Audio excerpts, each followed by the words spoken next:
போறேன், எதுக்கு எனக்கு மேல படிப்பு அப்படின்னு நினைக்கக்கூடிய குழந்தைகளாக இருந்தால் நான் சொல்ல வேண்டிய விஷயம், நீங்கள் ஒரு வேளை ஒரு குடும்ப பெண்ணாக மாறி நான் இந்த வீட்டுல கல்யாணம் பண்ணிட்டு தான் இருக்க போறேன், எனக்கு கூடுதல் படிப்பு அப்படின்னு நீங்க நினைச்சீங்கன்னா அது ரொம்ப ரொம்ப தவறு. ஏன்னு கேட்டால் உங்களுக்கு குழந்தைகளை நீங்கள் நல்ல ஒரு நாலேஜ்ஃபுல் ஒரு ஸ்டூடெண்ட்ஸா வளர்க்கணும் அப்படின்னா, குழந்தைகளாக வளர்க்க வேண்டும் என்றால், அறிவார்ந்த ஒரு குழந்தைகளாக வளர்க்க வேண்டும் என்றால், நீங்கள் குறைந்தபட்சம் ஒரு பட்டப்படிப்பாவது படித்திருந்தால்தான் உங்கள் குழந்தைகளை நல்ல முறையில் வளர்ப்பதற்கான அறிவை நீங்கள் பெற முடியும். முதல் விஷயம். கல்யாணம் பண்ணிட்டு நான் வீட்டில் இருக்க போறேன், எனக்கு எதுக்கு சுய படிப்பு அப்படின்னு நினைச்சீங்கன்னா கூட உங்கள் குழந்தை வளர்ப்பு கூட இது ரொம்ப ரொம்ப முக்கியம். ஒரு டிகிரி படித்த ஒரு தாய்மாரினுடைய குழந்தையினுடைய அறிவுத்திறனும் டிகிரி படிக்காத ஒரு பள்ளியிலே நின்ற போது ஒரு தாய்மாரினுடைய அறிவுத்திறனுக்குமான வித்தியாசத்தை நீங்க இப்போதே உங்களை நீங்க பார்க்கலாம். உங்களோட தாய் டிகிரி படிச்சிருப்பாங்களா தெரியல, ஆனால் உங்களுடைய கம்பேர் பண்ணக்கூடிய இன்னொரு ஸ்டூடெண்டோடைய தாய், உங்களுடைய ஃப்ரெண்ட்ஸோட தாய் ஒரு டிகிரி படிச்சிருக்கிறதுக்கு வாய்ப்பு இருக்கு. யாராவது அவர்கள் அந்த கல்விக்கு எவ்வளவு முக்கியத்துவம் தர்றாங்க, எவ்வளவு தூரம் அவங்க வாழ்க்கை நம்மளுடைய குடும்பத்துடைய வாழ்க்கையை விட மேம்பட்டு இருக்கு, அவங்களுக்கு என்னென்ன வசதிகள்லாம் அந்த உங்களுடைய ஃப்ரெண்டுக்கு கிடைச்சிருக்கு, உங்களுக்கு என்னென்ன வசதிகள்லாம் கிடைக்கல அப்படிங்கிறத நீங்களே ஒப்பிட்டு பார்க்க முடியும்.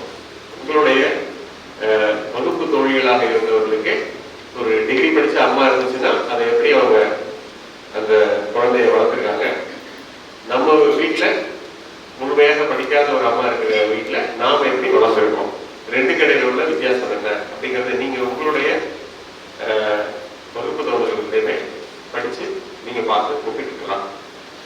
இந்த காலகட்டத்துல 21ஆம் நூற்றாண்டுங்கிற இந்த காலகட்டத்துல 12ஆம் வகுப்பு படிப்பு என்பது ஒரு குழந்தை வளர்ப்பு கூட போதுமானது இல்லை. புரியுதுங்களா? ஒரு குழந்தையை பெற்று வளர்ப்பதற்கு கூட போதுமான அளவுக்கான படிப்புன்னு சொல்ல முடியாது. ஏனென்றால் புதிதாக வரக்கூடிய குழந்தைகள் எல்லாம் மிகப்பெரிய எதிர்காலத்துல பெரிய அளவுக்கு வளரணும்னா அவர்களை சின்ன வயசுலேருந்து வளர்க்கறதுக்கு உங்களுக்கு போதிய அளவுக்கு உலக ஞானம் தெரிந்திருக்க வேண்டும். அதற்கு நீங்கள் ஒரு பட்டப்படிப்பாவது படிக்க வேண்டும். வீட்டுல கல்யாணம் பேசிட்டாங்க, நான் இதுக்கு பிறகு எங்க போய் படிக்கிறது, கல்யாணம் பேசிட்டு அவங்க படிக்க வைப்பாங்களா தெரியல.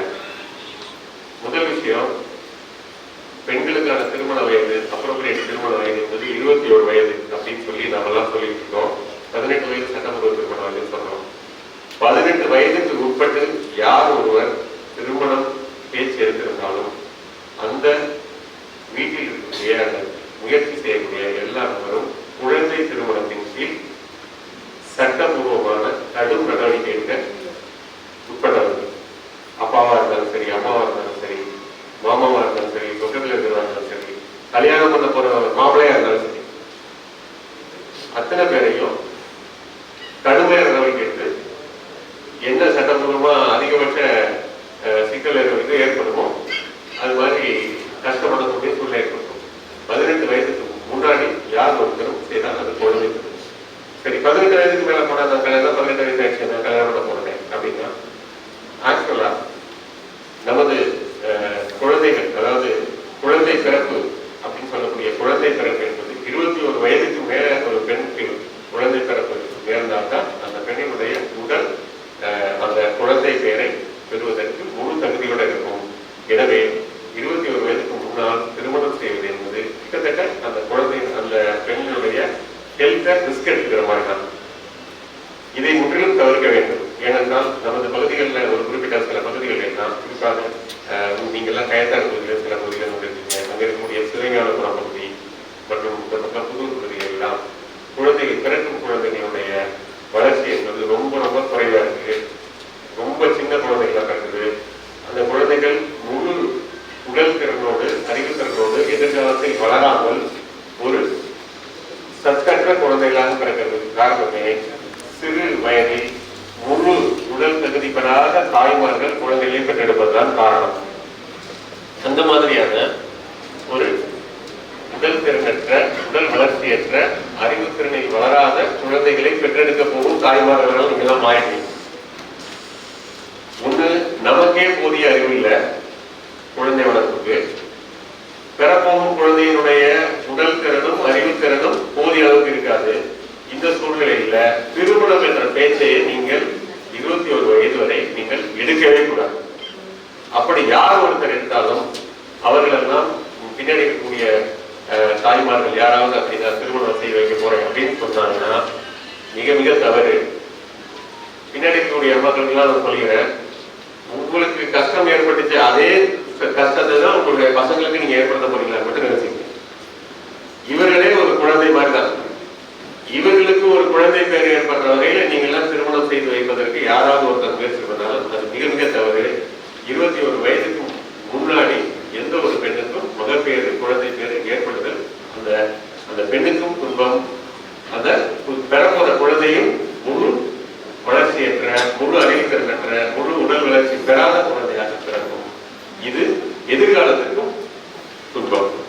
ஒரு குழந்தை சரியான முழு உடல் திறனோட வளர்ச்சியோடு பெறவில்லை என்றால் கோல்டன் 1000 டேஸ் சொல்லுவாங்க.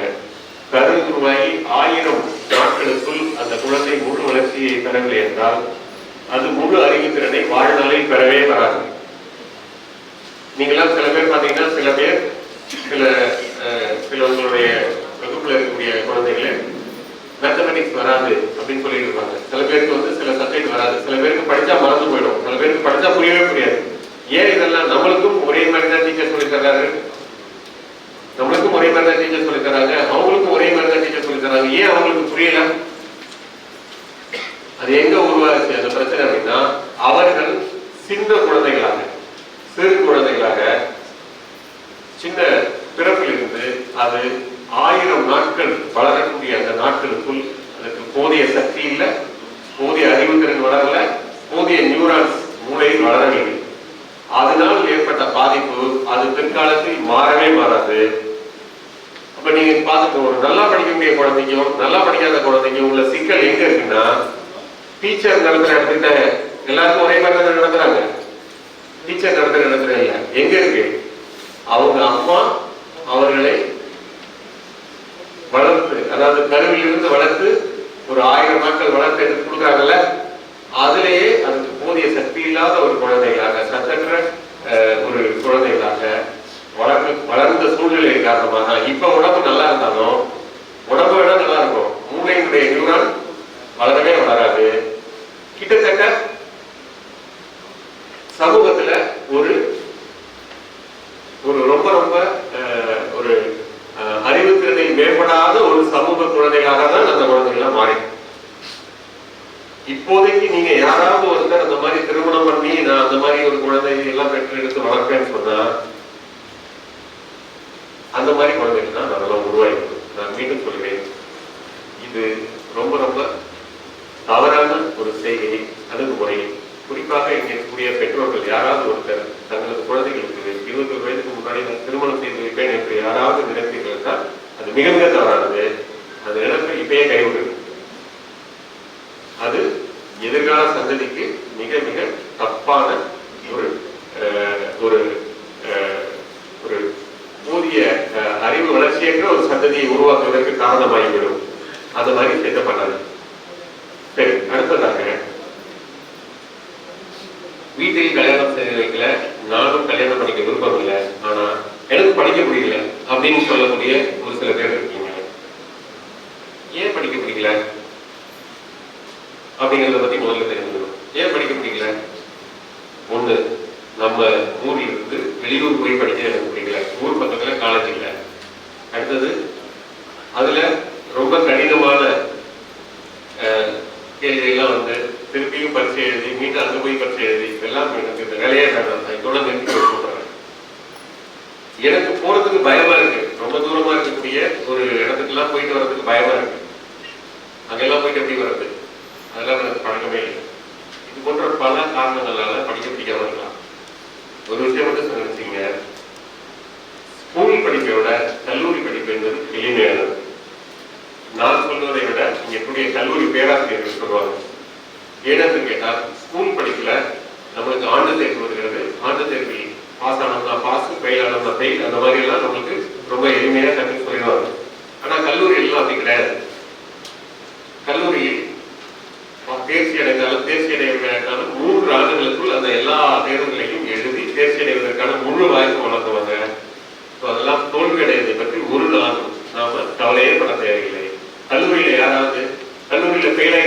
யாராவது கேட்டிருக்காங்களா? டிகிரி யாராவது ஃபெயில் ஆயிட்டீங்களான்னு கேட்டிருக்காங்களா? கேட்டது இல்லையா? ஏன் கேட்டது இல்லைன்னா டிகிரியில பாஸ் ஃபெயில் அப்படிங்கிற மாதிரியான ஒரு கான்செப்டே யாரும் பார்ப்பதில்லை. டிகிரியே சக்சஸ்ஃபுல்லா கம்ப்ளீட் பண்ணிட்டீங்களா, ஃபர்ஸ்ட் கிளாஸ் எடுத்துருக்கீங்களா, செகண்ட் கிளாஸ் எடுத்துருக்கீங்களா அப்படின்னு தான் பார்ப்பாங்க தவிர இந்த பாஸ் ஃபெயில்ங்கிற கான்செப்ட் டிகிரியில வராது. எனவே நீங்கள் தோல்வி அடைந்து விடுவீர்கள் அப்படிங்கிற காரணத்தினால தோல்வி அடைந்து விடுவீர்கள் என்ற காரணத்தினால் நீங்கள் கல்லூரி போகாமல் தவிர்க்க வேண்டியதில்லை. நம்மளுடைய பேராசிரியர்கள், கல்லூரி பேராசிரியர்கள்லாம் இருப்பாங்க, அவர்கள் உங்களுக்கு பற்றி சொல்லுவாங்க. கல்லூரிக்கு போறது ரொம்ப ரொம்ப முக்கியமானது. ஏன்னா நம்மளுடைய படிப்பு இதுதான் வரை நம்ம சிலபஸ்ல கொடுத்துருந்தாங்க இல்லையா, நம்மளுடைய science book, maths book, physics, chemistry, botany, zoology இந்த மாதிரியான புத்தகங்களை எல்லாம் படிக்க சொன்னோம் இல்லையா. கல்லூரி என்பது ஒரு மாபெரும் ஒரு புதிய வாசலை திறந்துவிடும். அதன் மூலமாக நீங்க பல்வேறு விஷயங்களை கற்றுவீங்க. ஒரு சக மாணவரோடு எப்படி பேசுவது, ஒரு சக தோழிகளோடு எப்படி நாம் உரையாடுவது, நமது எதிர்கால வளர்ச்சிக்காக நாம் எப்படியெல்லாம் திட்டமிடுவது, ஒரு நல்ல ஒரு இப்பெல்லாம் நீங்கள் எல்லாம் ஒரு விஷயம் கல்லூரி போவதற்கான இன்னொரு முக்கியமான விஷயத்தை நான் சொல்லுகிறேன். நீங்கள் எல்லாம் ஒரு பள்ளியில படிச்சிருப்பீங்க. அந்த பள்ளி என்பது உங்களை சுத்தி, உங்க ஊரை சுத்தி இருக்கக்கூடிய ஒரு 5-6 கிலோமீட்டர் வட்டாரத்தில் இருக்கக்கூடிய மாணவர்கள் மட்டும் படிக்கக்கூடிய பள்ளி. அங்க படிக்கிறது எல்லாருமே கிட்டத்தட்ட நம்மள மாதிரியே தான் இருப்பாங்க. நம்மள மாதிரி குடும்பம், நம்மள மாதிரி அப்பா அம்மா, நம்மள மாதிரியான விவசாய குடும்பம், நம்மள மாதிரியான தீப்பெட்டி தொழிற்சாலை வேலை பார்க்கிற பெண்கள் இப்படிதான் இருப்பாங்க. வேற ஒரு வித்தியாசமே இருக்காது. நீங்கள் அங்கிருந்து மாறி ஒரு பள்ளியிலிருந்து மாறி ஒரு கல்லூரிக்கு போகிற பொழுது அங்க உங்களோட ஒரு கவர்மெண்ட் ஆபீஸ்ல தாசில்தாரா வேலை பார்க்கறாங்க இல்லையா, அவரோட குழந்தை படிக்கும்.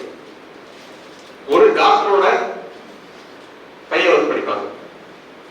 ஒரு இங்கிலீஷ் மீடியம் ஸ்கூல்ல படிச்ச ஒரு குழந்தை அங்க படிக்கும். ஒரு யூனிவர்சிட்டியில இருந்து வேலை பார்க்கக்கூடிய ஒரு ப்ரொஃபஸருடைய பசங்க படிப்பாங்க. இப்போதைக்கு நமது கல்லூரிகள், நமது பள்ளிகள் என்பது நம்ம ஊரை சுற்றி இருக்கக்கூடிய நமது சொந்தக்காரங்க, நம்மளுக்கு தெரிந்த நம்மள மாதிரியே பின்புலம் உள்ள நபர்கள் தான் இருப்பாங்க. ஆனா கல்லூரி என்பது அப்படியே மாறி இருக்கும். ஒரு காலேஜ் ப்ரொஃபஸருடைய ஒரு மகளோ ஒரு படிக்கக்கூடிய ஒரு இடத்துல நீங்களும் படிப்பீங்க. நீங்களும் சமமாக அவர்களோட பேசுவீர்கள், பழகுவீர்கள். ஒரு பெரிய கவர்மெண்ட் ஆபீசருடைய மகள் படிக்கக்கூடிய ஒரு கல்லூரியில் நீங்க படிப்பீங்க. அப்ப அவர்களினுடைய பார்வை எப்படி இருக்கு, வாழ்க்கையை பத்தி அவங்க எப்படி பாக்குறாங்க, அவர்கள் எவ்வாறு தங்களது வாழ்க்கையை திட்டமிடுகிறார்கள், கட்டமைத்துக் கொள்கிறார்கள், எதிர்காலத்துல அவங்க என்ன ஆக போகணும்னு அவங்க சிந்திக்கிறாங்க அப்படிங்கிறதெல்லாம் அப்பதான் உங்களுக்கு தெரியும். அப்போ ஒரு காலேஜ் ப்ரொஃபஸரினுடைய ஒரு மகள் படிக்கக்கூடிய ஒரு கல்லூரியில நீங்க படிக்கிறீங்க. அவங்க சொல்றாங்க, ஒரு நாள் நீங்க பேசிட்டு இருக்கிற பொழுது அவங்க சொல்றாங்க, எதிர்காலத்துல நான் என்ன ஆக போறேன் அப்படின்னு அவங்க கேட்டா, நீங்க ஏதோ ஒன்று சொல்றீங்க, அவர்கள் ஒன்று சொல்றார்கள், நான் ஒரு ஐஏஎஸ் எக்ஸாமினேஷன் எழுதி ஐஏஎஸ் ஆக போறேன் அப்படின்னு அவங்க சொல்றாங்க. எப்படி எழுதுறது அந்த எக்ஸாமினேஷன் அப்படின்னு நீங்க கேட்குறீங்க. அதுக்கு பிறகு அவங்க சொல்லுவாங்க, அதெல்லாம் ஒன்றும் இல்லை, இந்த டிகிரி முடிச்சதுக்கு பிறகு நான் சென்னை போய் ஒரு இன்ஸ்டிடியூட்ல சேர்ந்து தொடர்ந்து படிக்க போறேன்.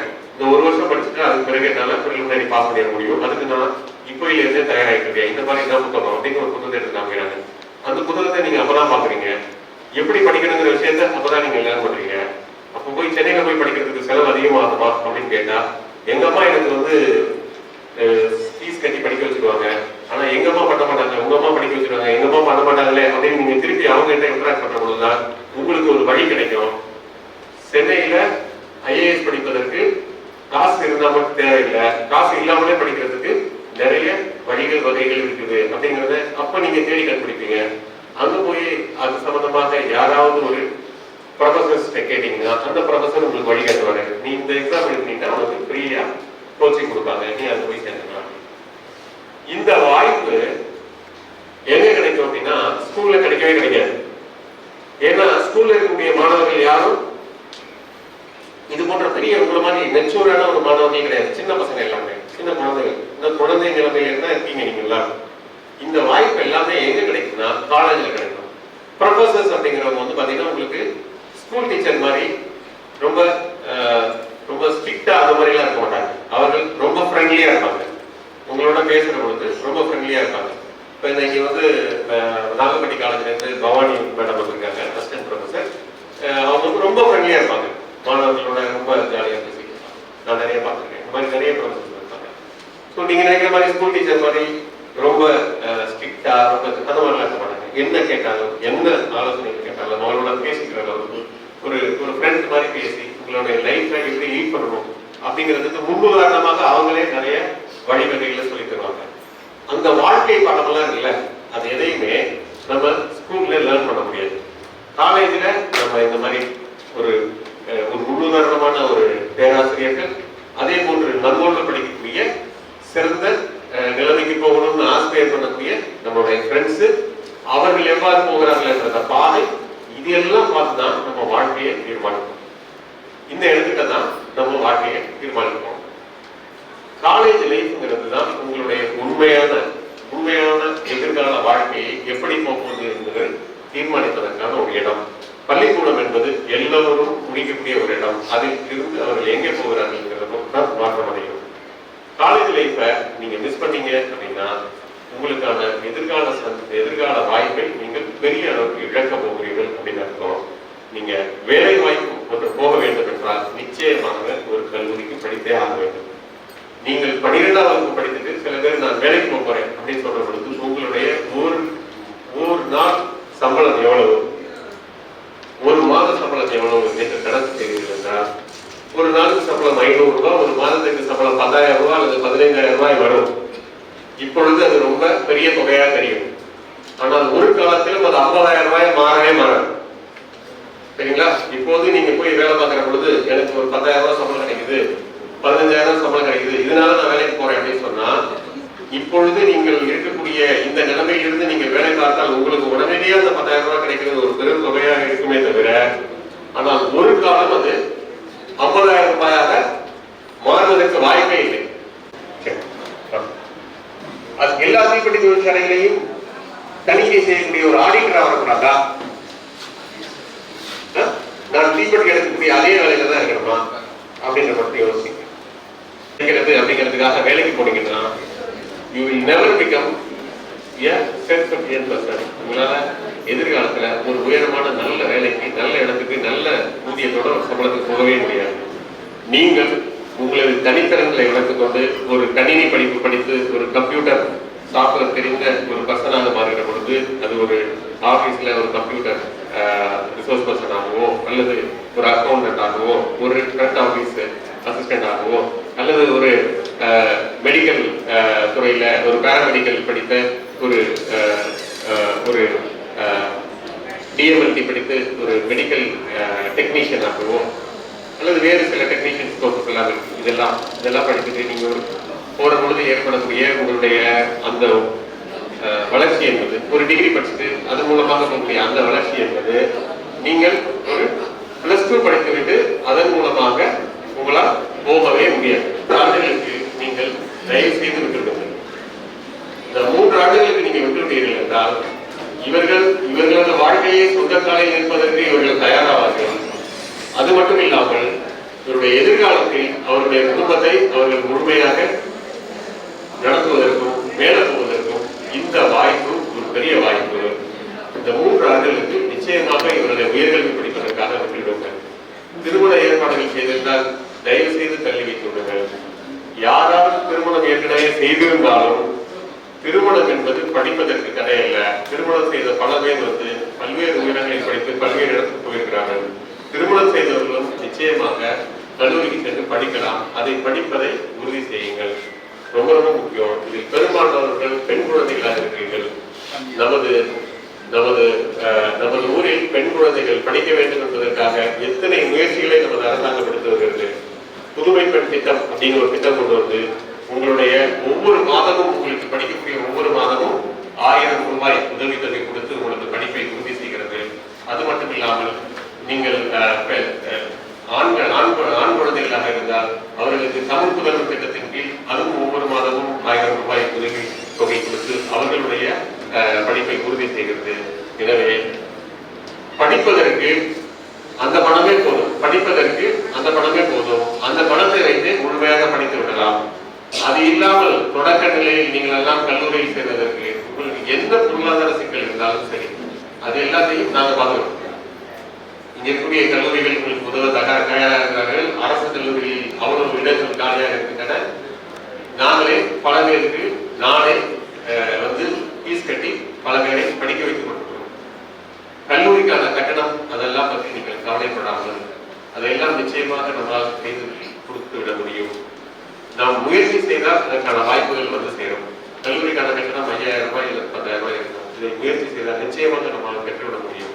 ஆனால் நீங்க இதை ஒரு வருஷம் மிஸ் பண்ணி அடுத்த வருஷம் நீங்க தள்ளி போட்டீர்கள் உங்களால் ஒரு காலத்திலும் மீண்டும் இந்த ரெகுலர் சிஸ்டத்துக்குள்ள வர முடியாது. இதை நான் ரொம்ப எல்லாம் ரொம்ப ஒரு அன்போடு கேட்டுக்கொள்கிறேன். இந்த 3 வருடத்தை இந்த பெற்றோர்கள் தயவு செய்து உங்கள் குழந்தைகளுக்கு நல்ல வாய்ப்புகளை ஏற்படுத்தி கொடுப்பதற்கு நீங்கள் நிச்சயமாக இதை 3 வருடத்தை அவர்களை விட்டுக் கொடுக்க வேண்டும். பெண் குழந்தைகள் தான் பெரும்பாலும் இருக்கிறீர்கள். நீங்கள் தான் உங்களது எண்ணத்தை இப்பொழுது மாற்றிக்கொண்டு உங்களது பெற்றோரையும் மாற்றம் செய்து நீங்கள் தான் நிச்சயமாக ஒரு உயர்கல்விக்கு வந்து சேர வேண்டும். எதிர்காலத்தில் உங்களது சந்ததியினரும் உங்களது எதிர்கால சந்ததியினரும் நல்ல நிலைமைக்கு போக வேண்டும் என்றால் இந்த நேரத்தில் நீங்கள் உயர்கல்வி வாழ்க்கை தவறவிடக் கூடாது. இத்துடன் எனது இந்த உரையை நான் முடித்துக் கொள்ள விருப்பப்படுகிறேன். ஏனென்று கேட்டால் இங்கு இருக்கக்கூடிய ஒவ்வொரு மாணவருக்கும் என்னென்ன தேவை, என்னென்ன வாய்ப்புகள் இருக்கிறது என்று சொல்வதற்காக ஒவ்வொரு கல்லூரியிலும் ஒவ்வொரு துறை சார்ந்தும் அலுவலர்கள் வந்திருக்கிறார்கள். நீங்க என்ன படிப்பு படிச்சிருந்தீங்கனாலும் என்ன படிக்க போக விருப்பப்படுறீங்கன்னாலும் அதற்கு தேவையான கோர்சஸ் இங்கேயே அவைலபிளா இருக்கு. ப்ரொஃபசர்ஸ் இங்கே தயாரா இருக்காங்க. என்ன கோர்சஸ் மட்டும் சொன்னீங்கன்னா அவங்களுடைய காலேஜ்ல இருந்து கரெக்டா அட்மிஷன் போடுவதற்கு உங்களுக்கு தயாராக இருக்கிறார்கள். இப்பொழுது அரசு கல்லூரிகளில் சற்றேறக்குறைய ஒரு 300க்கும் மேற்பட்ட இடங்கள், எவ்வளவு இடங்கள் இருக்குமா? அரௌண்ட் ஒரு 300க்கும் மேற்பட்ட இடங்கள் அரசு கல்லூரிகளில் இருக்கின்றன. ஒன்றும் பெரிய சகலமே இல்லை. கோவில்பட்டி அரசு கல்லூரி இருக்கிறது, கொட்டப்பட அரசு கல்லூரி இருக்கிறது, நாகப்பட்டி கல்லூரி இருக்கிறது,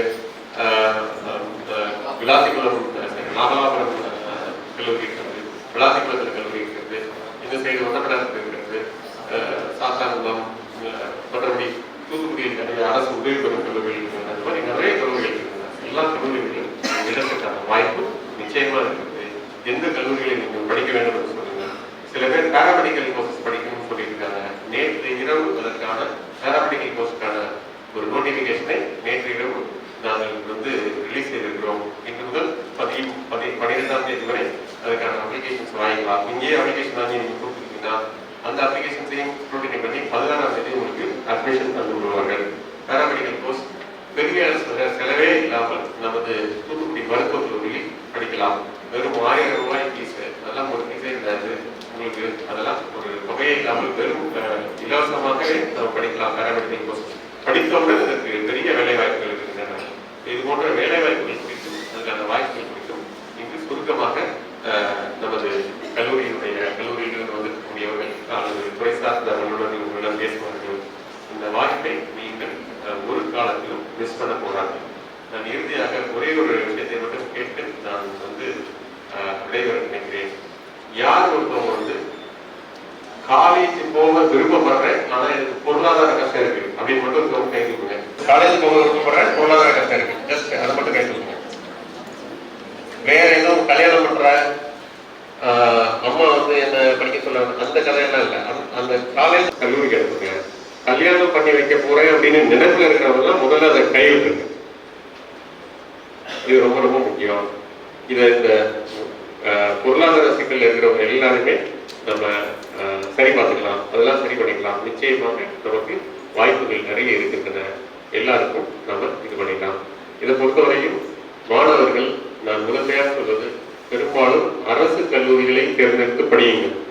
அங்கு உங்களுக்கு ஃபீஸ் ரொம்ப கம்மி. இந்த ஃபீஸ் எல்லாம் நம்மளாலே பார்க்க முடியும். அடுத்தது தமிழ் புதல்வன், புதுமை பெண் போன்ற திட்டங்கள் எல்லாம் கிடைக்கின்றன. வாய்ப்புகளை நாம் செய்து கொடுக்க முடியும். பக்கத்தில் இருந்துச்சுன்னா நீங்க போயிட்டு வர்றதுக்கான வாய்ப்பா பயன்படுத்திங்க. ரொம்ப தூரமா இருந்தால் மட்டும் நீங்க ஹாஸ்டல் கேளுங்க. பக்கத்தில் இருந்துச்சா நிச்சயமா போயிட்டு வர்றதுக்கு காலேஜில் ஃப்ரீ பாஸ் கொடுத்துருவாங்க, போக்குவரத்துல போயிட்டு வந்துடலாம். ஸோ ஒரு விதத்துலையும் கவலைப்படாதீங்க. We will take care of all other issues. Kovilpatti காலேஜில் வந்துருக்கீங்களா? கோவில்பட்டி எவ்வளோ சீட் சார் பாக்கி இருக்கு? 100 சீட்டுக்கு பாக்கி. கோவில்பட்டி அரசு கல்லூரியில் மட்டுமே 100 சீட்டுக்கு மேல பாக்கி இருக்கு. ஸ்பாட் அட்மிஷன் நீங்க இங்கேயே போடலாம், ஒரு பிரச்சனையும் இல்லை. கோவில்பட்டி அரசு கல்லூரி இந்த ஃபீஸ் இதை பற்றிலாம் கவலையே இருக்காதீங்க. You will take care of. எவ்வளோ சார் ஃபீஸு அட்மிஷனுக்கு? 2137 ரூபா. அதெல்லாம் நானே கட்டிடுறேன், புரியுதுங்களா? இதெல்லாம் நானே கட்டிடுறேன், அது எந்த கவலையும் இருக்காது. அட்மிஷன் மட்டும் போடணும். இது மட்டும் இல்லை, ஒட்டப்பிடாரம் கல்லூரி, ஒட்டப்பிடாரம் பகுதியில் போறதுக்கு இருக்கு. ஒட்டப்பிடாரம் கல்லூரியில் இருக்கு. எவ்வளவு சீட் சார் பாக்கி இருக்கு? 60 சீட்டுக்கு மேல அங்க பாக்கி இருக்கு. சேம் இதுதான். அங்க போய் சேர்ந்தீங்கன்னாலும் அந்த ஃபீஸ் எல்லாம் நானே கட்டிடுறேன், நீங்க கண்டிப்பா ஜாயின் பண்ணிக்கலாம். உடனே 2ஆவது வருஷத்துலயே வேலைக்கு முழு வாய்ப்பு இருக்கு. இப்போ அங்க படிக்கக்கூடிய ஒரு 20க்கும் மேற்பட்ட பெண் குழந்தைகளை நான் தான் ஃபீஸ் கட்டுறேன். அவர்கள் எல்லாம் படிச்சுட்டு இருக்கிறாங்க. போன வருஷத்துலேயும் கட்டுறோம், இந்த வருஷமும் புதுசாக அதெல்லாம் சேர்ந்துருக்கு. போயிட்டு வந்துடலாம், ஒரு பிரச்சனையும் இல்லை. ஹாஸ்டல் மட்டும் இப்போ கொஞ்சம் நெருக்கடியா இருக்கு, ஏன்னா நீங்க எல்லாம் கடைசியா வர்றீங்க, அதனால ஹாஸ்டல் நெருக்கடியா இருக்கு. பட் தேவைப்படுறவங்களுக்கு ஹாஸ்டல்ல நம்ம ஏதாவது ஏற்பாடு பண்ணலாம். பட் கண்டிப்பா பண்ணிக்கலாம். இது தவிர பசங்க எங்க இருக்கீங்களா? ஆண் குழந்தைகள் பசங்க உங்களுக்கு எல்லாம் நீங்க எங்க பண்ணாலும் காலேஜில் படிங்க, நம்ம கோவில்பட்டி காலேஜில் படிங்க. இமீடியட்டா அட்மிஷன் போட்டுருங்க, பிரச்சனை இல்லை. இல்ல வேற ஏதாவது பாலிடெக்னிக் படிக்கணும் அல்லது வேற ஏதாவது பண்ணணும்னா அதையும் நீங்க படிங்க. ஐடிஐல ஏகப்பட்ட சீட்ஸ் இருக்கு. ஐடிஐ எங்க சார் இருக்கீங்க? எவ்வளவு சீட்ஸ் மேடம் இருக்கு பாருங்க. கவர்மெண்ட் ஐடி நாகலாபுரத்துல 10 சீட் வேகன்சியா இருக்கு சார். வேப்பரோடையில 48 சீட், கவர்மெண்ட் ஐடி தூத்துக்குடியில 130 வேகன்சி. கிட்டத்தட்ட ஒரு 300 சீட்டுக்கு மேல ஐடிஐல வேகன்சி இருக்கு. இந்த பகுதியில் இருக்கிற ஐடிஐல மட்டும் சொல்றேன், 300 சீட்டுக்கு மேல ஐடிஐ. ஐடிஐ எல்லாம் படித்த உடனே வேலை கிடைக்குது. ஸோ ஐடிஐ படிக்கணும்னு ஆசைப்பட்டீங்கன்னாலும் படிங்க, இல்ல காலேஜ் படிக்க ஆசைப்பட்டீங்கன்னாலும் படிங்க. என்ன படிக்க நீங்க விருப்பப்படுறீங்களோ அதை சொல்லுங்க, படிக்கலாம். யார் ஒருத்தவங்க பேராமெடிக்கல் கோர்ஸ் படிக்கணும்னு ஆசைப்படுறீங்க? எல்லாருமே பேராமெடிக்கல் தானே? இவ்வளவு நாள் நான் சும்மா ஒரு கியூரியாசிட்டியா கேட்க தெரிஞ்சுக்கிறேன் வச்சுங்க. பேராமெடிக்கல் கோர்ஸ் படிக்கணும்னு ஆசைப்படுறீங்க, எங்க என்ன பண்ணிருக்கீங்க நீங்க? யாருக்காவது மைக் சொல்லுங்க, என்ன கோர்ஸுமா? சரி, சீட் அலாட் ஆகல, இப்போதைக்கு விட்டுட்டீங்க. அப்புறம் ஆப்டோமெட்ரியா? சரி, வேற? அது மட்டும் தானா? அடுத்தது அதுக்கப்புறம் எடுத்தாமா? அது இல்லைன்னா அடுத்ததுமா தெரியலையா? சரி, வேற? அடுத்தவங்க படிக்கணும்ன்றவங்க யார்? ஃபர்ஸ்ட் ரவுண்ட்ல பிஎஸ்சி நர்சிங் போட்டேன். கட்டாஃப் வேணுமா? 188. சரி, அடுத்தது? அது பிஎஸ்சி ஓடிடி போட்டேன், எனக்கு கிடைச்சிருக்கு. ஜாயின் பண்ணிடுறது? ஜாயின் பண்ணிட்டு இப்போ 50 சீட் இன்க்ரீஸ் பண்ணிட்டு நாங்க மதுரை மெடிக்கல் காலேஜ்ல பிஎஸ்சி நர்சிங்க்கு. சரி, இப்போ நான் போடலாமா? போடலாம். ஆனா கிடைக்குமா? அந்த கட்டாஃப் எவ்வளவு முடிஞ்சிருக்கு? 188 எடுத்துட்டாங்க. 188 எவ்வளவு கட்டாஃப் முடிஞ்சிருக்கு பாருங்க, செக் பண்ணுங்க. இந்த கட்டாஃப் முடிஞ்சிருக்கு. சரி, பிஎஸ்சி நர்சிங் உங்களுக்கு கிடைக்கிறது வாய்ப்பு இருந்தா பண்ணுங்க, இல்லைன்னா கிடைச்சதுல ஜாயின் பண்ணுங்க. 192 முடிஞ்சிருக்காங்க. 192 லாஸ்ட் கட்டாஃப் முடிஞ்சிருக்கு. 4 மார்க் குறையுமாமா? வராதுமா? வராது. 1 மார்க்லயே முடிஞ்சுக்கணும். 50 சீட்லாம் 1 மார்க் இல்ல, 1/2 மார்க்லயே முடிஞ்சிடும்.